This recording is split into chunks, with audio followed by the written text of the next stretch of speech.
Developing story. Just moments ago, longtime Spurs head coach Greg Popovich addressed reporters for the first time since November of 2024. And this image of him walking in, it really moved me, accompanied by current and former Spurs, including Victor Wembanyama, Manu Ginobili, and Tim Duncan. Take a listen to his conversation with reporters. I can never express the gratitude that I have for so many people caring about our organization and sending me thoughts, prayers, that sort of thing, since I had this stroke. Things are getting better by the day,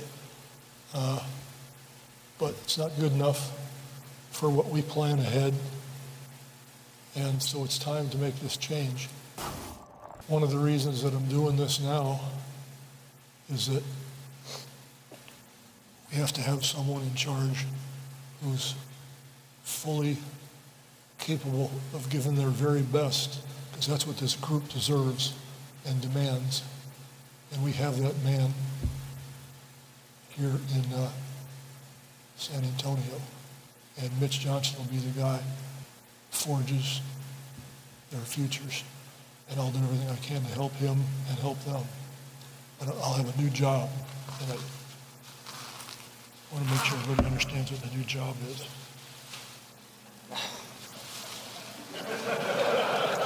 I'm no longer a coach. I'm El Jefe.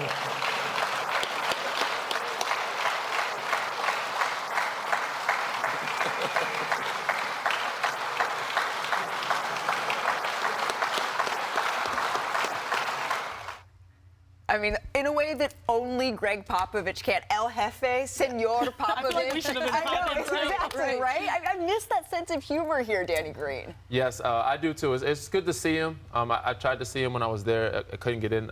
Obviously, the severity of it, they didn't want people to know because he's always been invincible. And just watching those clips, it's a range of emotions. Seeing him in that light, because I'm used to seeing him as a fierce, very aggressive type of coach. Yeah. And, you know, he's always been that guy to let you know you're not safe. As a role player, as a star, every time we come into a game, you know, first thing he would do, call timeout, cuss out Timmy, Tony, and Manu to let everybody else know that you're not safe. So my first, interaction with him was like, oh, wow, they're cussing out superstars here. Yeah. So I knew I had to get in line and that I wasn't safe. So I just used to see him in a fiery way, but he's always been a humorous and comedic guy. So I'm glad to see that he has that still going for him. Invincible is such a good word for Greg Popovich. And by the way, cussing out, it wasn't just reserved for his players. I know both Andrea and I have experienced that. I'm joking, but from the reporter perspective as well, he always demanded excellence. Yeah, you know, and it's funny, Danny, you use the words fierce and intense, right? And I was the sideline reporter for OKC at San Antonio last season. Okay. It was me, JJ Redick, and Mike Breen on the call. And we're going into the pregame meeting with Greg Popovich, and I'm thinking those words in my head. I'm like, he's fierce, he's intense, he's probably going to be sarcastic with me. Who knows if he's even going to answer my questions? Obviously, JJ Redick and Mike Breen, they know Coach Pop. Surely he's going to talk to them. And Coach Pop was so gracious. He answered my questions. He was so kind. There was a little sarcasm, but it was in a fun way. The way that he welcomed me in, not a lot of coaches do that. Not a lot of coaches take time for the sideline reporters, especially with their first time being there. He gave me the time of day. He answered my questions. He might not remember it because he talks to so many reporters, but I will never forget it. It meant a lot to me. There are so many moments like that with Coach Pop, and I feel like it seems like he's always been there in the NBA. He was a head coach for 29 years, but it feels much longer than that because of this graphic. Look at Coach Pop's coaching tree. It is unbelievable. So this is just limited to 12 individuals that are head coaches in the NBA or the WNBA. Wow. Do you guys know how many years collectively as head coaches are on that screen right there? 104. Wow. So his coaching tree, his tentacles, the way that he has built culture, the way he has developed players, and the way that he's left an impact through that one position, it has permeated to so many different areas, avenues, leagues, and honestly, we talk about the Spurs being in a great place. The NBA is in a better place based off the standard that he created. And you know what else I think is so special is the way that his players always come back to visit him and spend time with him. Danny, I'm sure that you can speak of that, but there's something when players go visit their coach. It means a lot that they still have that relationship with him. 100%, and that's what makes him so special to us, because you talked about how caring and how when he was with you, that's how he, off the court anyway. On the court, very intense, but off the court, he cared about us and our families. You know, he was like a grandpa.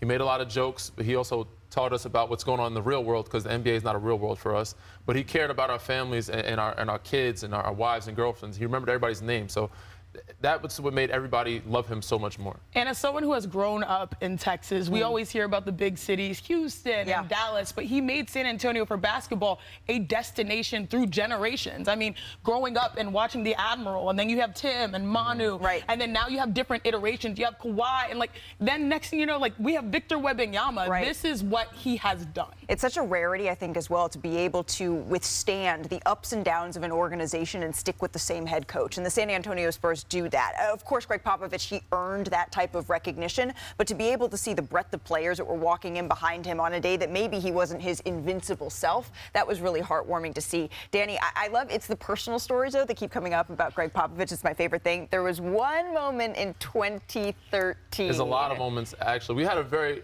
much of a love-hate relationship, one that I appreciate more after leaving, because he taught me so much. But I have to give him a lot of credit for me becoming the player and the person that I am.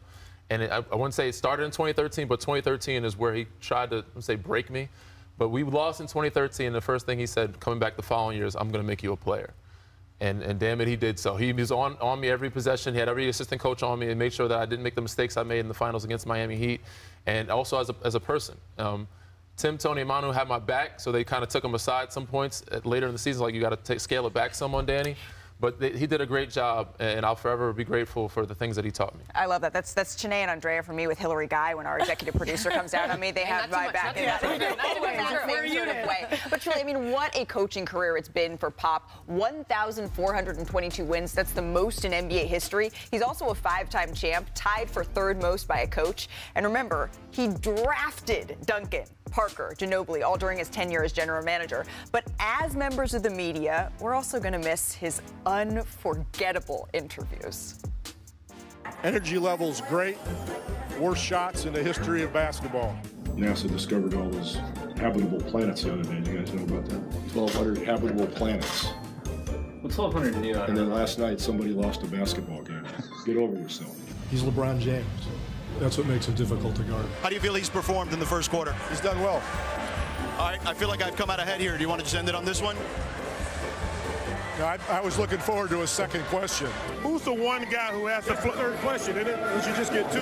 My bad. Next guy that misses a free throw, gonna buy me a new car. This is a preseason, right? We got to do this in the preseason? Are you kidding me? Part of the contract. In the preseason, we got to do this? What was your biggest challenge during this preseason? Oh, my gosh. Getting to the restaurant on time. How happy were you with the shot selection, even though they came back? Happy? Happy. I don't know how to judge happy. In the middle of a contest, nobody's happy. Your thoughts on the third quarter? We're behind. What did you like about the way your team played? The ball went in the hole. How would you describe tonight's win? I don't know how you describe a win. It's better than a loss. They said explore your feelings at the end of the third quarter. So are you? Thank you, Pop. Appreciate it. It's been fun. Yeah, no doubt. Same here. Hey, Pop, thank you. It's been a joy. I mean, always, always a joy. Hey, coming up here on NBA Today, Chanae, close your eyes. How Steph Curry and the Warriors knocked out the Rockets in a burning Game 7. Y'all, my mom is in the building, and she is excited for this conversation. They got a quick turnaround against the Wolves, though. And the New York Knicks, they were dominated all season long by the Celtics. Meanwhile, the Nuggets, they just went the 7-game distance and now have to square up against OKC. Who's more likely to pull off an upset? Plus, you know what they say, look good, play good. Well, Jason Tatum has a nice fadeaway, but his fade, it may be even cleaner. Our Mark Spears catches up with Tatum and his barber. What up? Jason Tatum here, and you're watching NBA Today.